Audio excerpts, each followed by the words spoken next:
mughlaqun miqdaru 'ashrati adhra'in.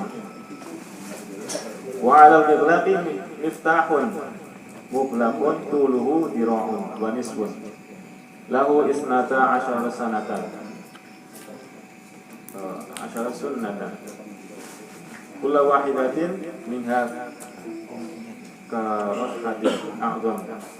Mahruz wa miftahu mu'allaqun fi silsilatin tuluha sama dengan al-wahidatan itu ya. Nah, jadi kemarin kan siapa?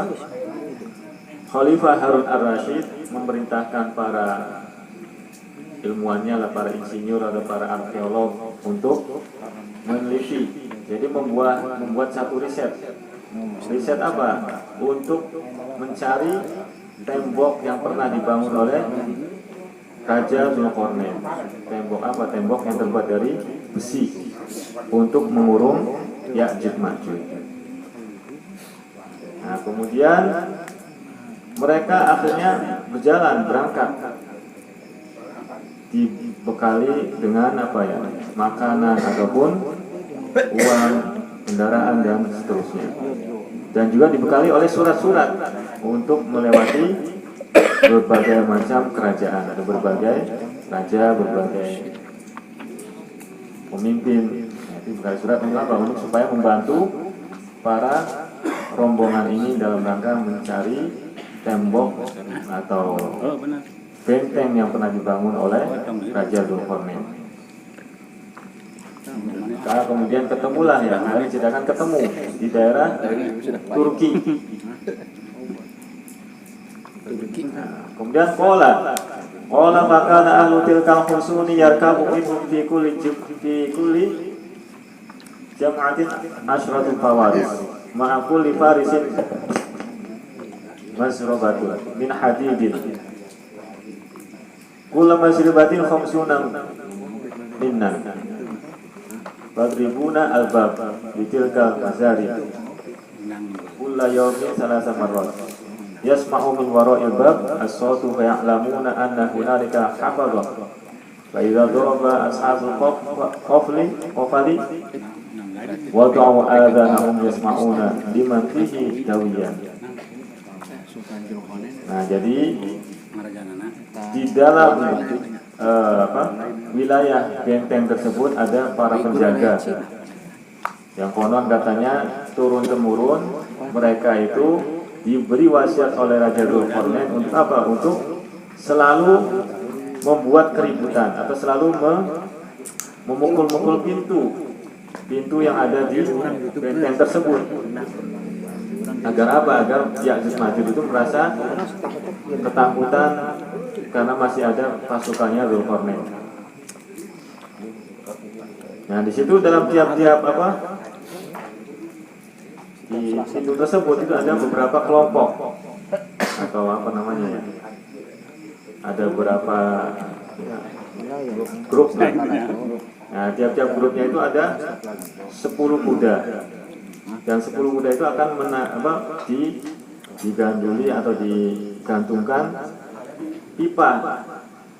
Nah, satu kuda itu ada pipa. Dan dari tiap-tiap pipa tersebut itu akan dikasih bandul terbuat dari besi 50 khamsuna minna. Jadi 50 bandul besi. Supaya apa? Supaya ribut terus, supaya apa? Bergemuruh.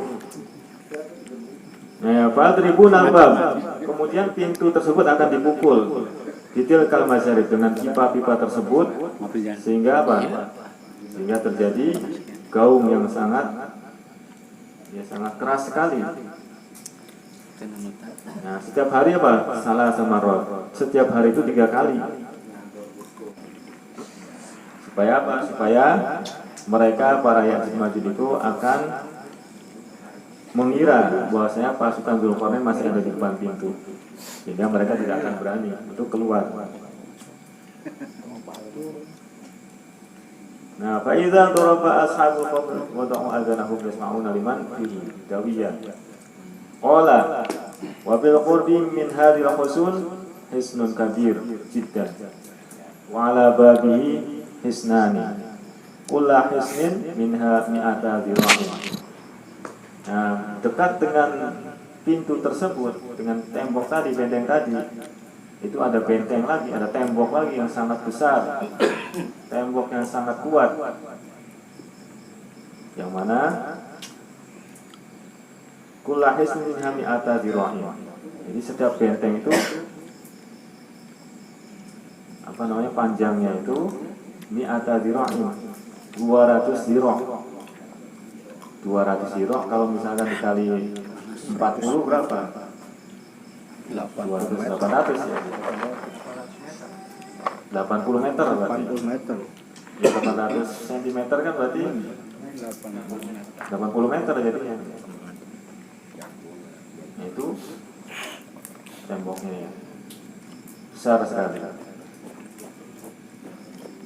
Wa bainal hisnaini syajaratan. Di antara dua benteng tadi, dua tembok tadi itu ada pohon, ada dua pohon.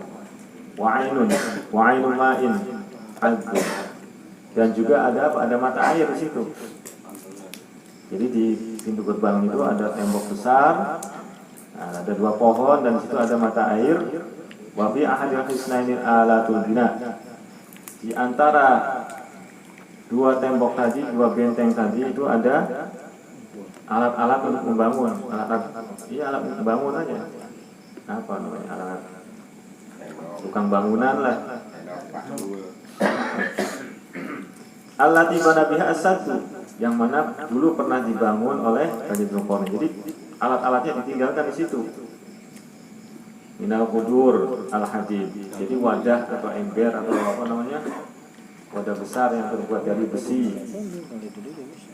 Wal magharif, kemudian sendok atau cibuknya, gayungnya al-hadid, gayung yang terbuat dari besi. Wal lubnatu minha, kemudian bata-batanya itu dari besi juga sama. Baju besi.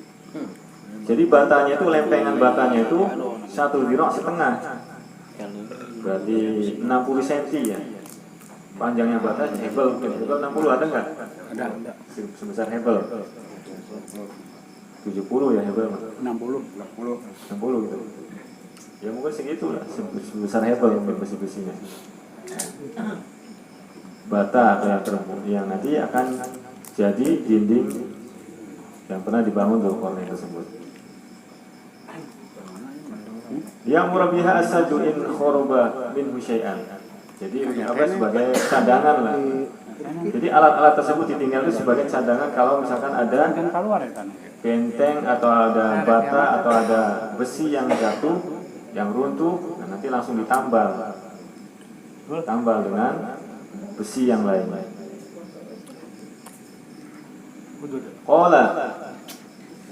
Qala fasa'alnahum an Ya'juj wa Ma'juj hal ra'aw minhum ahadan.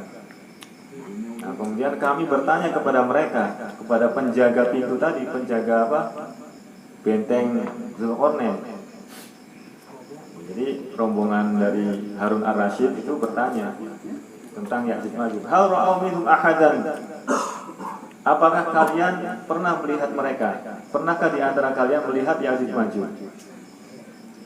Fadzakaru anna ba'dhum irtafa'u fawqa syarah. Kemudian cerita, ada katanya sebagian dari kami itu pernah naik ke atas balkon yang ada di atas benteng tersebut. Jadi di atasnya itu ada balkon, ada apa namanya? Balkon atau teras lah. Jadi naik ke atas itu ada teras, ada balkon. Nah, kemudian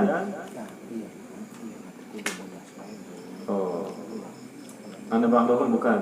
Anda ba'dhum irtafa'u fawqa syaraf. Jadi pernah sebagian dari Ya'juj Ma'juj itu naik ke atas sampai ke balkonnya, tapi kemudian mereka jatuh.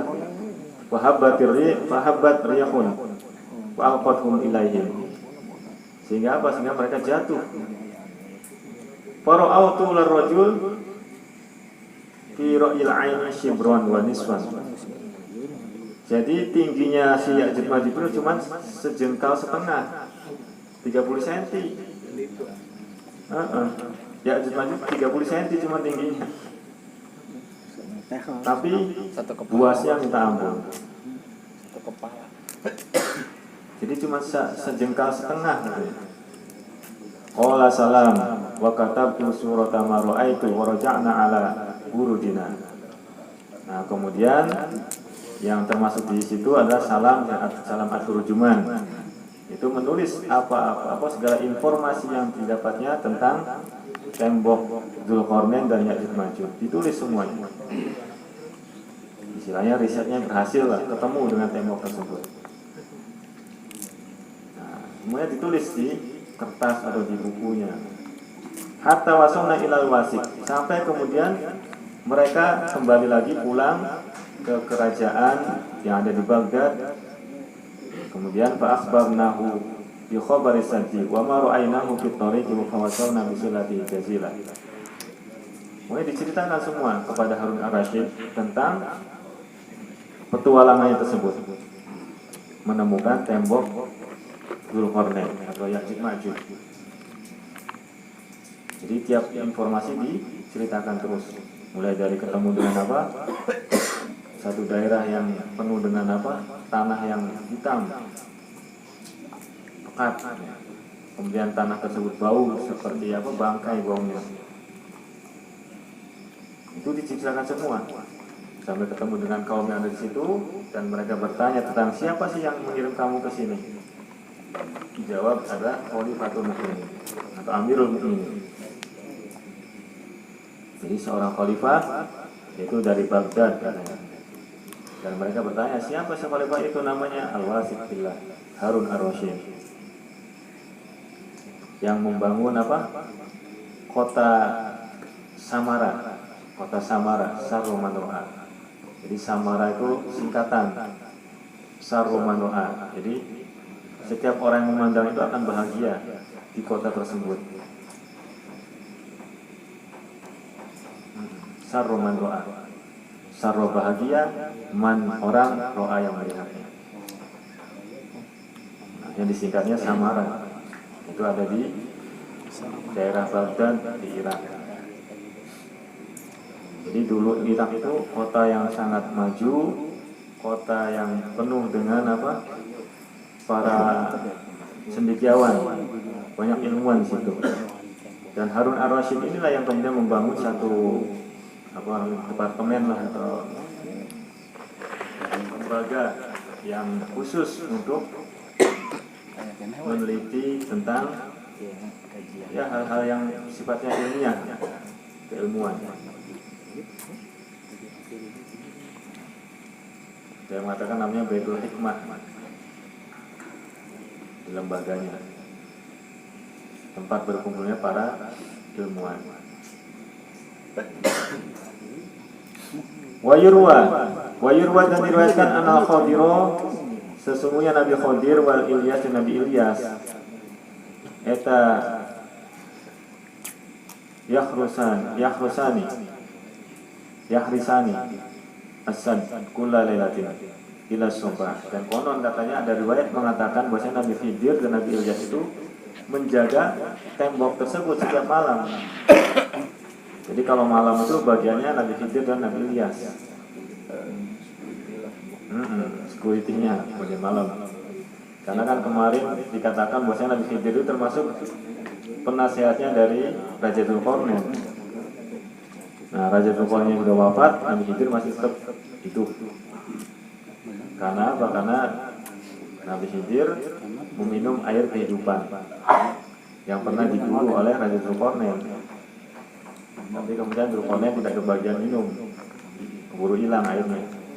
Sedangkan Nabi Khidir, Nabi Ilyas berhasil minum air tersebut, sehingga sampai sekarang yang masih hidup. Matinya nanti hari kiamat. Jadi barang siapa yang minum air tersebut itu nggak akan mati sampai hari kiamat, kecuali kiamat tiba baru mati. Itu air kehidupan, ainul hayat, kahuripan, cai kahuripan. Di situ di Cikondul. Bukan sumber kahuripan. Bukan. Air kehidupan. Di tempat-tempat ziarah kan ada ya sumur kahuripan.